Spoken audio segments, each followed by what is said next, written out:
Welcome to Outta Class, for all those lessons you didn't learn in school. Your overall health, fitness and well-being starts with the right mindset and having those meaningful conversations. This is your host, Grant Roberts. Let's get into it. I'll teach you a lesson now.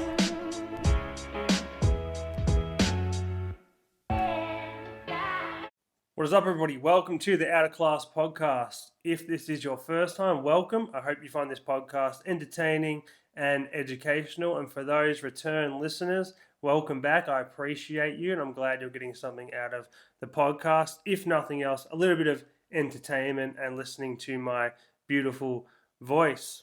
This week's episode, supplements, trash or treasure. Pretty much as it is titled, I'm going to go through the most popular supplements and the claims of those supplements and the realities, and give you a list of the most ineffective or ineffective labeled supplements and put them in the trash pile, so you can basically label them irrelevant and not really needed.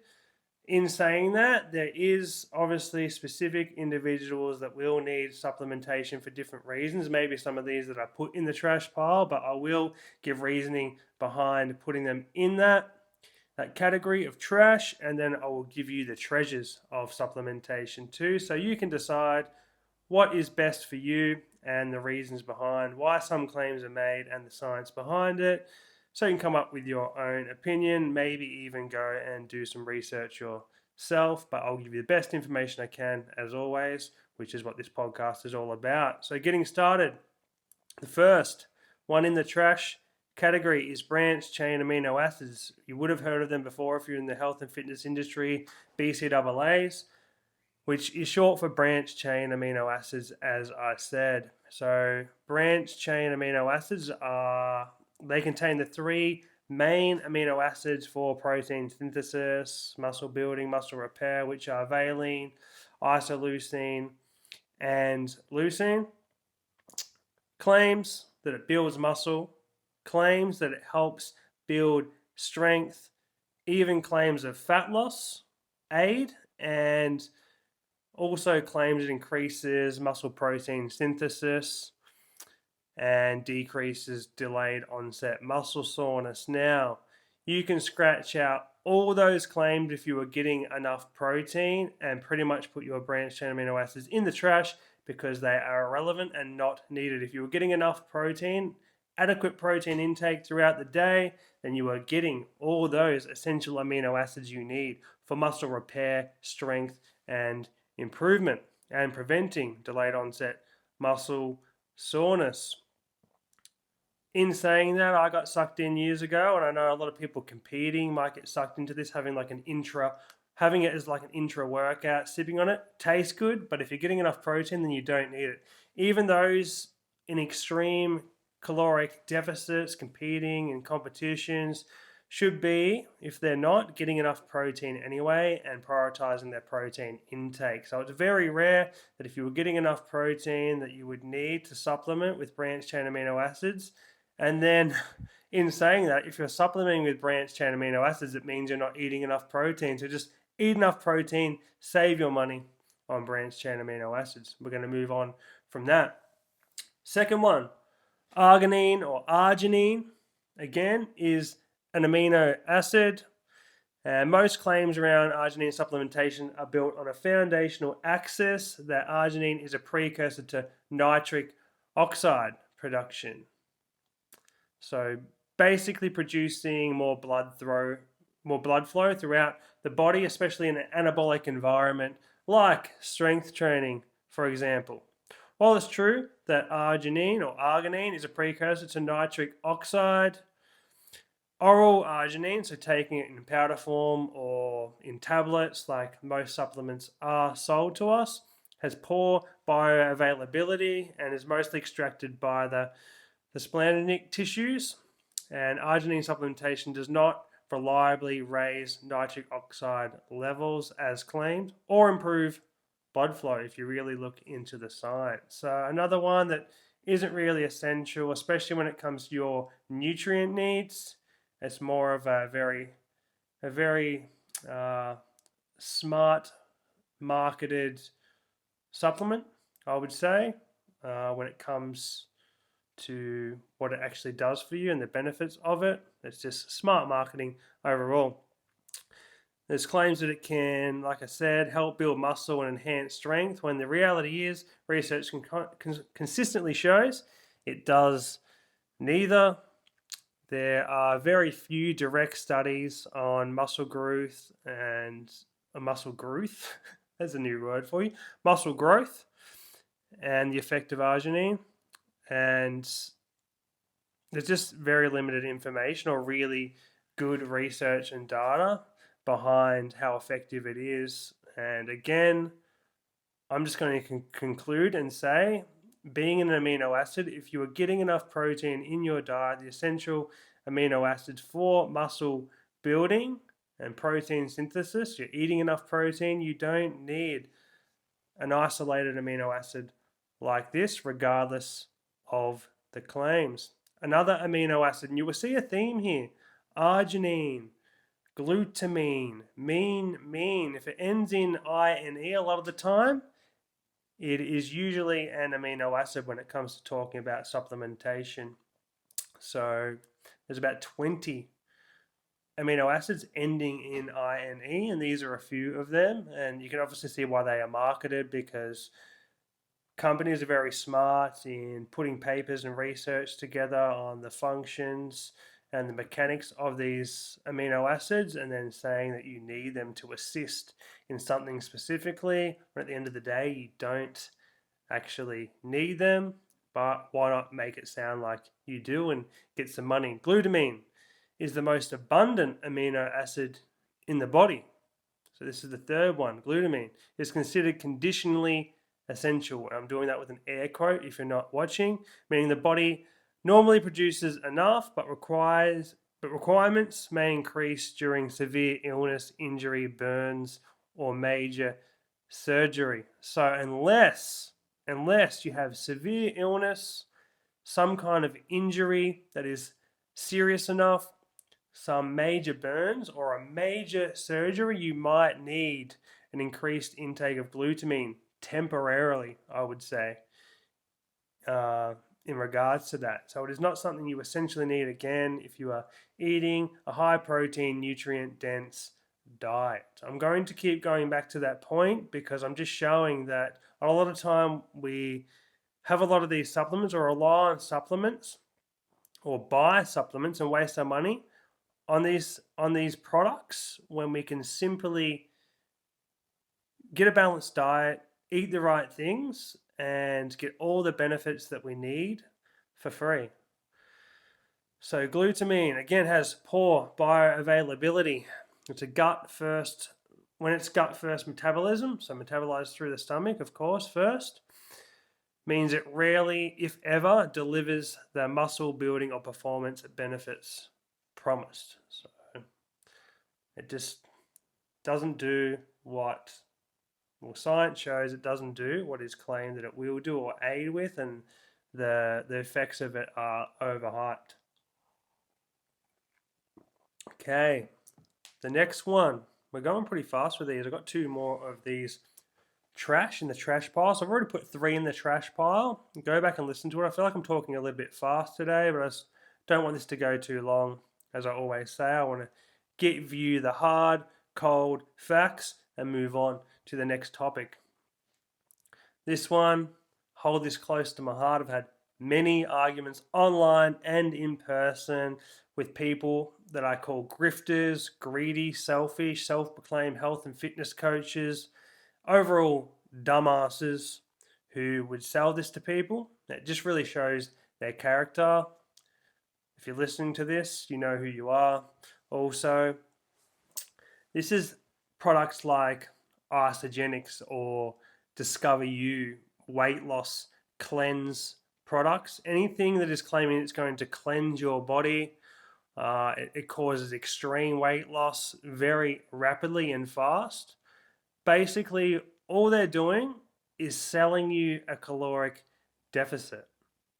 So you're not losing weight because of these smart marketed, branded supplements they're trying to sell you, things like shakes and cleanse tablets and little wafers to prevent you from snacking. Look up isogenics. Look up the history of isogenics, actually.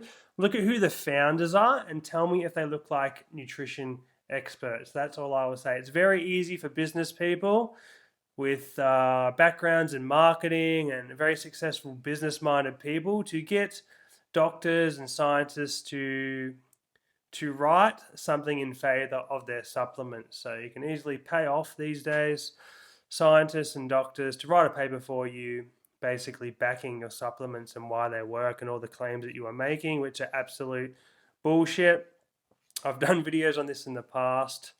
Look up there's a really good video I share a lot on my page, and I've saved it on my Instagram page, and I share it at least twice a year just to remind people that isogenics is bullshit. It's a day in the life of an isogenics consultant. Look that up. It's Adam Sullivan does it on his page, on the evidence-based training page. It pretty much sums up what these type of people are like, and they're selling you nothing more than irrelevant supplements to make you think that those supplements are the reason you are losing weight, when in reality you are just forced into an extreme unsustainable caloric deficit, when you could do that again for free, just eating a little bit less, moving more, again prioritizing your protein intake and your nutrient dense foods. I don't want to waste any more time on that. Like I said, if you're being sold that or people are trying to sell you that, grifters, greedy, selfish people, dumb people that know nothing about nutrition, nothing about biochemistry, nothing about basic thermodynamics. So yeah, let's move on from that. And thermogenesis, I should say. All right, let's move on from that. This one, a lot of hype right now. This is more so, now I'm not saying that this is completely irrelevant or trash, but a lot of the claims are. A lot of the things that people are taking it for have a misconception of what it's actually doing for them, and there actually isn't enough science for this supplement yet to even be taking it. I get very surprised when people jump on board with things like this when the science just isn't there and it's so new and they haven't done enough studies on it. And that is the peptide BPC157. If you haven't heard of it, you must have been hiding under a rock, especially in the last couple of months. And BPC basically stands for Body Protection Compound. That should give you an idea of what this peptide is supposedly supposed to do for you. And it is confused. A lot of people think they're going to take it and it's going to have like an anabolic effect, like a steroid would do, and it's going to give you a lot of muscle mass and gains, and it's safer than anabolic steroids and blah blah blah. But all this compound is actually used for directly or specifically is for soft muscle tissue or long time injuries, basically aiding the healing properties of those injuries. So soft muscle tissue ligament damage, muscle tears and damage. There is science coming out now and they're working on the science. I don't even know why this is available to people to get, but I guess just like illegal drugs, these things can, once they take off and get popularity, if people really want them, they can find them. But again, just like any other supplement, BPC157 is not going to make you more consistent in the gym. It's not going to help you eat better. It's certainly not going to change your poor health habits. If you don't have those in check, then you can take any supplement that you want. It's not going to help you with your goals, especially if it comes to building some muscle in your body, gaining strength. In saying that, obviously, if you have an existing injury, it's excruciating, it's affecting your workouts, and you take this compound and it makes you pain-free, it heals the soft tissue damage or whatever the injury may be, and then it helps you train effectively, stronger, better, then yes, there is room for it. But by no means am I recommending it, because I believe at this point it's the overhyped benefits. Although people have expressed, I've talked to people in person that are taking it, saying they've got pain-free training and long-term injuries have ceased to exist after using this. My biggest concern, like many of these synthetic compounds, medicines, and supplements, are that there is no long-term reputable human trials or research or data showing its, first and foremost, its safety and its effectiveness. And the only data so far is coming from animals, particularly rats. So when this is a factor in supplementation and injecting things in your body, especially this type of peptide, and there isn't enough long-term studies and no adequate human trials on something, and you're going to just go ahead and follow the hype of social media or online forums and whatever else, I think you're taking a huge risk, a very rushed, very what's the word I'm trying to think of, a very uneducated and very, yeah, just a very big risk you're taking. I can't, impulse, that's what I was looking for. You're taking a very impulsive action and risk in regards to your health. Injecting something in synthetic, or doesn't matter if it's synthetic, whatever it may be, into your body in the hope that it benefits you. And a lot of the benefits or additional benefits that are claimed by this peptide just are absolutely irrelevant, and science does not back them. Now, bit of history on BPC 57 in case you didn't know where it came from. I have heard of rumor here. I'm not sure if this is true, but I know this part is, which I'll say first. It's naturally found, this compound is naturally found in the human gastric juice, so the stomach. Originally used in the early days, scientists first studied it to treat gut ulcers and protect stomach lining. So that's what it was first used for. So it's always had those protective kind of recovery principles. But again, and I'm going to mention this again, it is not approved by health professionals, by boards, health professionals, or major health groups, and it is not approved for human use yet. And yet, people are out here just injecting it all over the place, and it's even still banned and currently banned by sports agencies. So that should tell you that there's no science backing it yet, and it's probably used at your own risk. And myself personally, as a coach, clinical nutritionist, somebody who cares about people's health and well-being, quality of life, I would not recommend it, at least not yet. I would wait until science comes out, wait for years down the track to see what the side effects are for long-term use, if there is any, and then I'll go from there. So what I'll basically say is proceed with caution. So those are the 5 that I've put in the trash for now. Please, I encourage you to go out and do your own reading on these 5. I will list them again, and then we'll go into the treasures of supplementation, which is hopefully what you are waiting for and you are still tuned in. So 5 of the trash supplements that I've categorized: branched chain amino acids, or BCAAs, arginine or arginine, however you want to pronounce it, glutamine, isogenics, Discover You, all these cleanse type diets. There's hundreds out there, thousands probably out there. If all it is putting you into starvation and forcing an extreme caloric deficit, then you can do that with food. You don't need some overpriced $200 a month, $300 a month supplement to do the same thing. It is just bullshit. Grifters, greedy, selfish people, and dumbasses will prescribe it to you or try and get you to buy it from them. A lot of the time, it's one of those pyramid schemes. And they're called pyramid schemes or scams for a reason. They just want your money. And the 5th one there was the peptide BPC 157. Easy way to remember it and what its actual function is used for right now. Body protection compound 157. So just remember to separate fact from fiction. Do your due course as far as homework goes. And user beware, I would say. Now let's get into the treasures. I'm excited about this.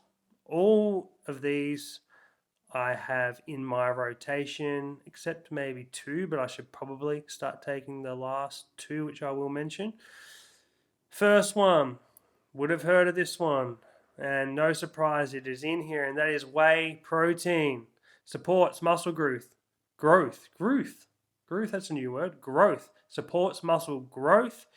Rich in leucine, which activates muscle protein synthesis, improves recovery, helps repair muscle, and during and after resistance training, increases your daily protein intake easily, a convenient way to meet your protein goals. Can aid fat loss. To a degree, if you're having a high protein intake, it improves your fullness and helps preserve muscle during a caloric restriction or caloric deficit. Just a quick overview with the science. It works because it provides high quality, rapidly digested essential amino acids. Total daily protein intake is more important than timing. Also, I will mention that, but it's just the convenient way to get your protein in. Not only that, whey protein is a complete protein, meaning it has the 9 essential amino acids that your body needs, especially for protein synthesis and recovery. I can't rave about it anymore. If you can have whey protein, put it into your daily intake. It's just a convenient thing. By all means, if you are eating enough protein throughout the day and you find it easy to do it. But I just feel like it is just such a hack, such a superpower if you have some whey protein on hand just to get in, just to top up when you need to hit that protein. It's so versatile as well. The amount of recipes you can make with it, the amount of different flavors there is. There's no reason you shouldn't be getting in your protein these days. I understand some people are lactose intolerant. There is alternatives to whey protein. Check those out. Look them up. Even just simply going with a whey protein isolate rather than a whey protein concentrate can stop your intolerances to it or the effects of your intolerances to it. So check those out. Also, number 2, if you've listened to my podcast before, you're going to hear it again, and there's no surprise that this next one is in the treasures and probably should be almost number 1. I'm putting protein first because it is so convenient and just so proven to aid your overall health, well-being, muscle growth, blah, blah, blah. Number 2, creatine monohydrate. Of course. Why? Increases strength and power. It allows for faster ATP, which is the energy your body produces for regeneration during high-intensity exercise. So rejuvenation of your muscles. Basically, it is intracellular, which means it is osmotic. It pushes the water into your cells, allowing for quicker recovery, aiding muscle protein synthesis, promotes muscle growth, enables greater training volume as well, giving you energy, quicker recovery, like I said. May reduce muscle damage and improve glycogen replenishment. Potential cognitive benefits. We know now the science is showing, recent studies have shown that evidence of creatine use improve memory and mental performance, particularly during sleep deprivation and also in vegetarians. So if you're a vegetarian, you're vegan, get your creatine in. I don't care if you're not. Even if you don't go to the gym, creatine monohydrate all the way, get it in. The benefits are huge. One of the most researched and effective sports supplements on earth. Safe for healthy individuals when taken at 3 to 5 grams a day. That is a wrap with creatine monohydrate. I have it in my coffee every day in the morning for my pre-workout, in my black coffee. Then I go to the gym. Done. Number 3, just mentioned this one, caffeine. Caffeine, you're probably thinking caffeine, but that's cheap to buy. You can't really get it in a sports supplement store because it's natural. That's why. Because a lot of the things that we can get naturally usually aren't very expensive to buy. Creatine monohydrate is another good example. I'll just quickly backtrack back to that. The reason it isn't so expensive to buy is because it is very easy to produce and make, very cheap to make. And fortunately for us, one of the most effective supplements. Now, caffeine improves exercise performance, obviously with energy, endurance, strength, and power output. Enhances focus and alertness, similar to creatine. Blocks adenosine, reduces feelings of fatigue. Now this is, I would say, I'll put this in an air quote, may increase fat oxidation. A small effect during exercise, obviously because it increases your metabolic rate, but a minimal impact on long-term fat loss. Don't rely on it for fat loss. If you were eating in a caloric surplus, it doesn't matter how much caffeine you have, you're still not going to drop body fat, so ensuring a caloric deficit more than anything. Reduces perceived effort. So exercise often feels easier at the same workload when you are stimulated by caffeine, which makes sense. It gives you that energy to push through. A little bit of science, most effective at 3 to 6 milligrams per kilogram of body weight, taken 30 to 60 minutes before you exercise. That is me. I get up in the morning, get the sleep out of my eyes, put the kettle on, wash my face, get dressed, and then I have my creatine and my long black, get myself to the gym. And it's on from there, getting PBs, hitting those gains. Okay. Number 4, multivitamins. Now, I can't vouch for these any more than I already do. I always say, and I'll say it again, I've said it in this podcast probably 10 times already, nothing can compare to a versatile, nutrient-dense, high-protein diet, ensuring you're getting enough fiber and micronutrients through your fruit, vegetables, lean proteins, of course, but multivitamins are great. They're similar to a whey protein if you're not getting enough protein, in the way that they fill in the nutrient gaps that you might be getting through your food. So useful if dietary intake is inconsistent. And no matter how good your diet is, even if you have the perfect diet a lot of time, we are deficient in some way with something.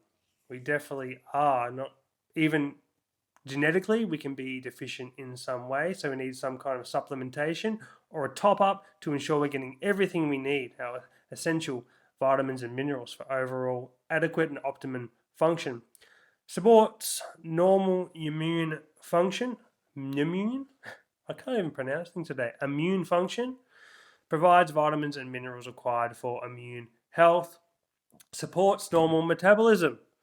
Many B vitamins are involved in energy metabolism, for example, and a lot of our multivitamins that you can get, just your general multivitamins, a men's or women's multivitamin, they contain these B vitamins, which are great for you. Again, I mentioned this, it's not a replacement for a healthy diet. Limited evidence on the benefit of well-nourished adults. So if you're getting everything you need through your food pretty much, then there mightn't be as much of a benefit. But for those who do have deficiencies, what a great idea.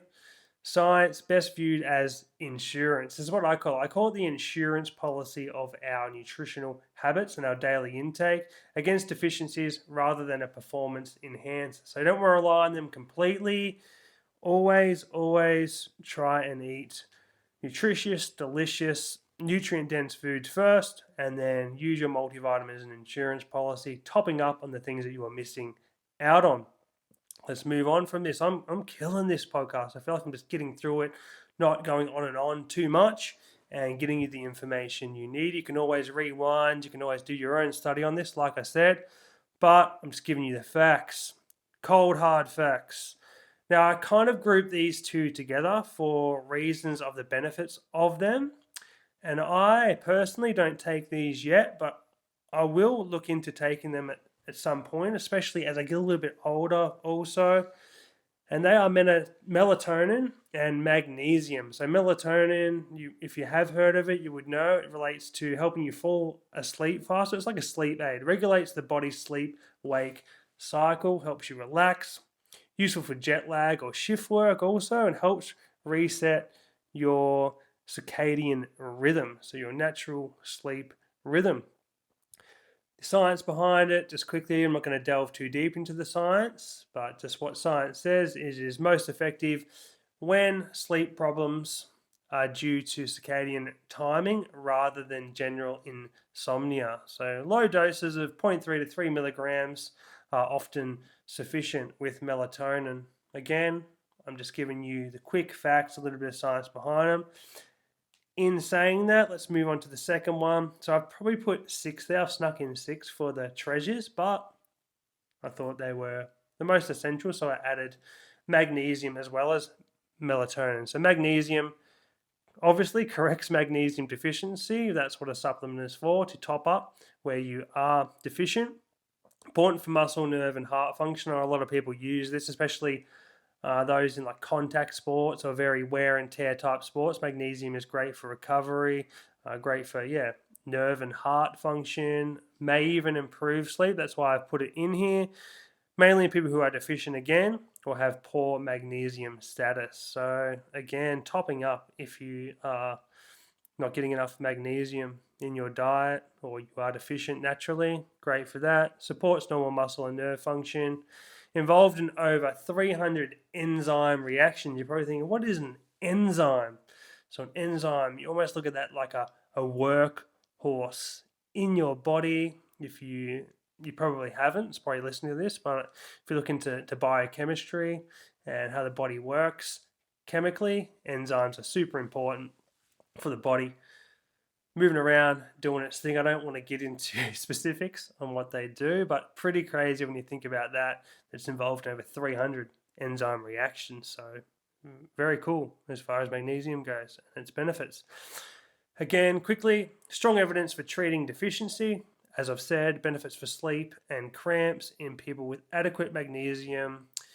The science behind it is less consistent. So if you get enough creatine, I'm obsessed with creatine. If you're getting enough magnesium through your diet again, or you're sufficient in it, then the benefits aren't going to be as huge or noticeable for obvious reasons. So the bottom line with supplements altogether: whey protein, creatine, and caffeine, obviously the most scientifically proven, highly effective, useful when needed. Multivitamins, dietary gaps to fill in those gaps, melatonin and magnesium for cramps, for a bit of recovery, and obviously for your sleep. But at the end of the day, whether it is trash or treasure, my main point is none of these supplements whatsoever replace consistent training, adequate sleep, sufficient protein intake, and a nutrient-dense diet. The factors that have the greatest impact on long-term health performance are these: consistency, adequate sleep, sufficient recovery, protein intake, and nutrient-dense diets. Get the basics mastered first, and then you can look into supplementation. But like I said, some of these supplements, especially in the treasure chest, I will call it, are worth pretty much getting into straight away, whether you are in a training routine or not, especially whey protein, creatine, and probably a multivitamin. The quality of the food that we intake, our options, I would confidently say that a multivitamin is also up there with whey protein and creatine. Now, that is a wrap for this podcast. I really hope you enjoyed it and got something out of it. If you got any questions, send me a DM at GrantRobertsPT on Instagram. If you enjoyed this podcast, again, please share it on your Instagram story. Let people know about it, and let's keep this train rolling. I really hope you enjoyed the episode, found it helpful, found it educational, didn't get sick of my voice either. I guess if you keep coming back, you can tolerate my voice, which is a good thing. If it is your first time here and you got something out of it, have a look back at my other 60 plus episodes I've recorded, various interviews with different people, and a lot of health and fitness and nutrition topics covered. Again, thanks for listening or watching if you are watching, and I'll see you or talk to you in the next episode. Take care. Thanks for listening. If you enjoyed today's podcast and found it helpful, share it on your Instagram story, and don't forget to tag me at GrantRobertsPT.